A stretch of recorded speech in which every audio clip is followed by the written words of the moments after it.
शात बे बाते तरा सूर मुबारक, गलो शात बे बाते तरा सूर मुबारक, तोहाबाद बे बाते तरा सूर मुबारक, आरोस मुबारक जहांगीर मुबारक।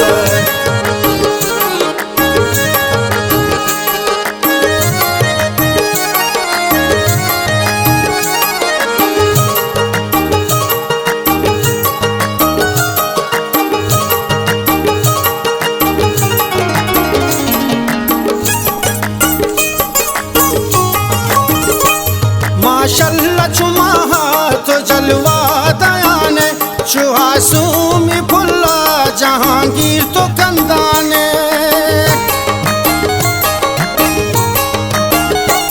दाइम अमीरूचा जहांगीर तो बेबाते, ने तो तारा गुना तही मक्कही माते, तही मक्कही माते, गलो शात बेबाते तारा सूर मुबारक, तोहाबाद बे बाते तरा सूर मुबारक, आरोस मुबारक जहांगीर मुबारक।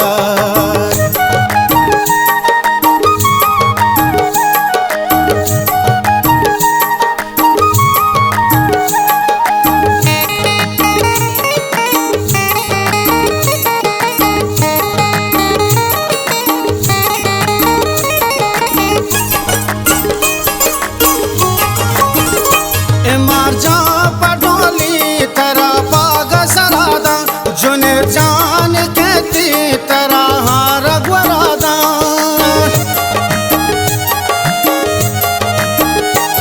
मर्ची पमुरादी जहांगीर गलबाले, संगात बाता दीवान वशाले, दीवान वशाले, गलो शात बे बाते तरा सूर मुबारक, तोहाबाद बे बाते तरा सूर मुबारक, आरोस मुबारक जहांगीर मुबारक।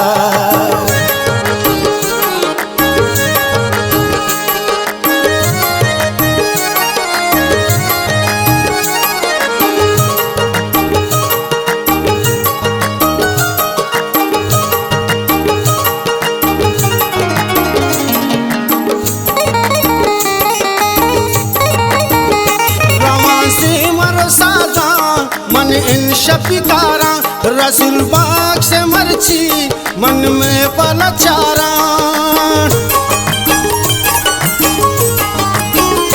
जने जाना देरी यकवा गिरास्ता, पतो अय्यु मुरादा नाज़े की कमाता, नाज़े की कमाता, गलो शात बे बाते तरा सूर मुबारक, तोहाबाद बे बाते तरा सूर मुबारक, आरोस मुबारक ए मारजाना